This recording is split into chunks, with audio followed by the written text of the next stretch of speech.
So top one is throttle position, and then we have demanded AMS, measured AMS, high pressure EGR position and low pressure EGR position. But we can see that the demand AMS is always lower than the measured AMS, especially when we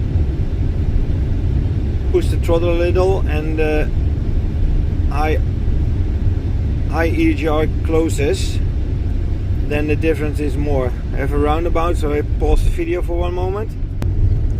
So if you push the throttle a little, the high EGR closes and the low stays open, and you can see the difference in AMS.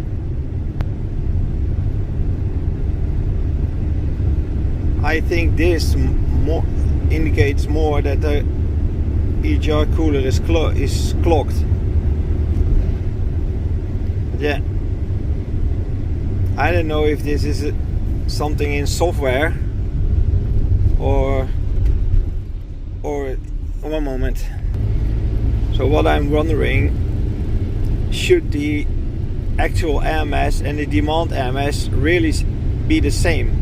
I suppose it should be, but then I need to see it on a known good car, because on this car we have a lot of difference. There I felt a little shock.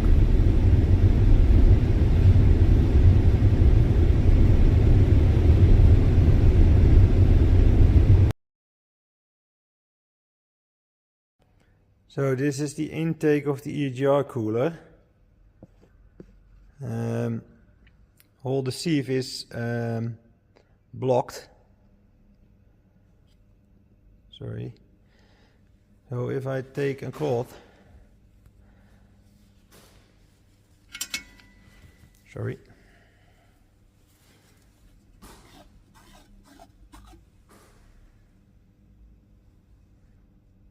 Now you can see there's a filter there, or how do you say it in English, a sieve, which was called totally black.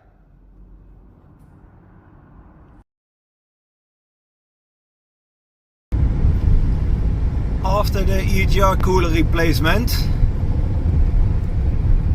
the top one is engine speed, second one is mass airflow demand, third is actual AMS, then the fourth position is the high pressure EGR, and then low pressure EGR, and then the intake temperature.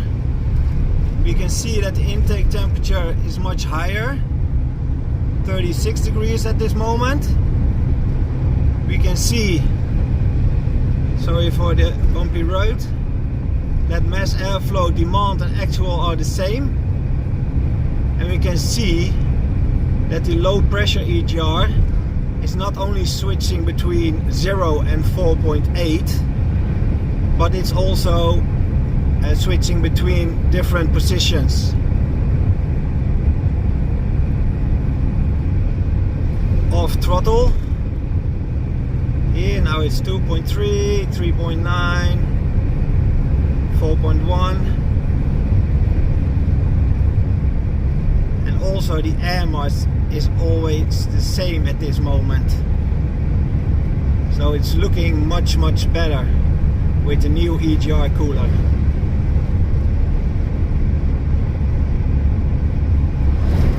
Okay, now on diesel you still see the difference between the AMS, but I think that's normal.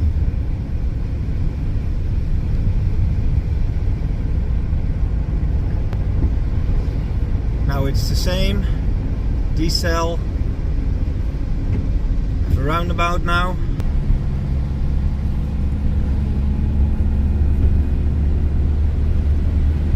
Fourth gear, around 2200 RPM.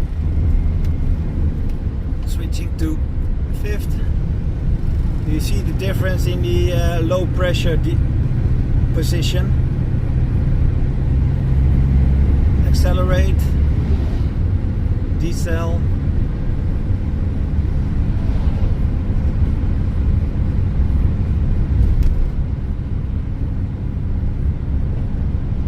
Steady RPM. Mass flow is the same.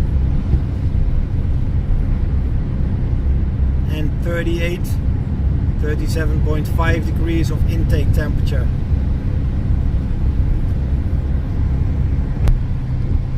So graphics of the actual and demand mass airflow.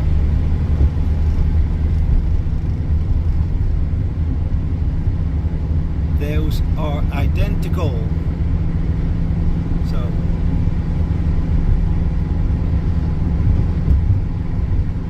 I hope this will solve the P0401, the P0401 and the P0402.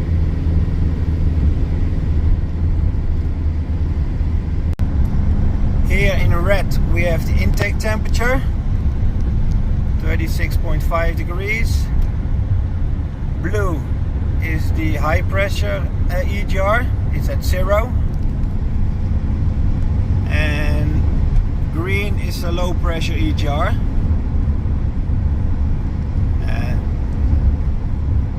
You certainly can see that the low pressure EGR is not switching only between 0 and 4.8.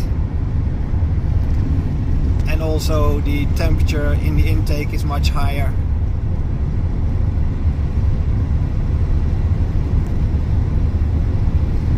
The fault code didn't come back yet, so I think the problem is solved. This is a graphics with multi-ECU scan after a steady road. This is the only one where I could find the low pressure EGR temperature.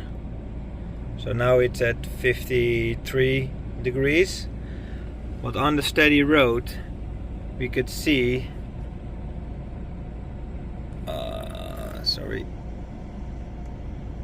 it's at 87 degrees. The low pressure EGR position is at 3.9. We can see blue and red are the air mass demand and actual. Those are the same. And the intake temperature is down there. It's at 33 degrees. Where before the cooler changed we had only around 28 degrees. And the mass airflow actual was higher than the demand. And the low pressure EGR position was 0 or 4.8. Nothing in between there. Sorry we didn't check the EGR temperature because I couldn't find it in my Autel, my Bosch KTS or the Top Done. So now I found it in the multi-ECU scan. So no failures before that, but this is after the replacement. So here we can see the low and the high pressure actual and demand, and the low pressure EGR temperature. This temperature I could only find in the multi-ECU scan, but as you can see it's now 58 degrees. But when you go driving, the low pressure EGR will open more, and then you can see the pressure is rising almost to 90 degrees. Let's see what happens if it shuts down the EGR, if it's idling for a while. I will pause the video and then we can see if we have a difference. Oh, now it closes. Let's see how far it drops.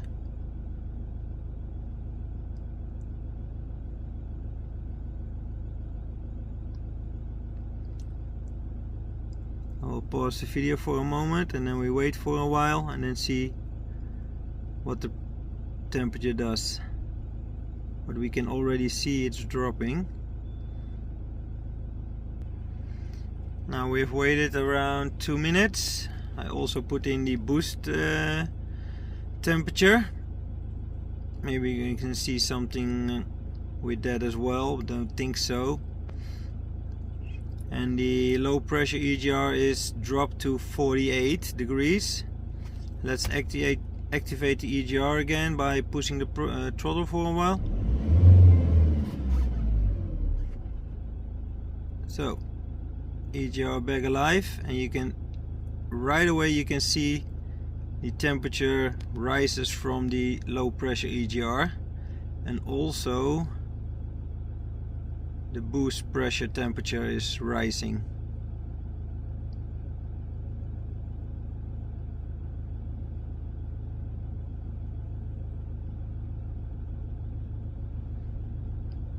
(46 degrees on the boost temperature, 57.5 at the low pressure EGR. Let's wait till it drops again. Drops again to 0, I mean, so the EGR are deactivated because of a longer idle period.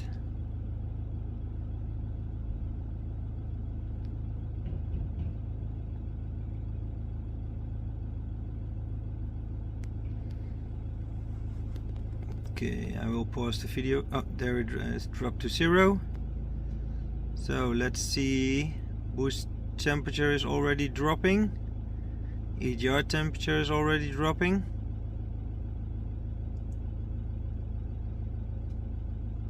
This all is on a good EGR system, so the cooler is changed because it was blocked.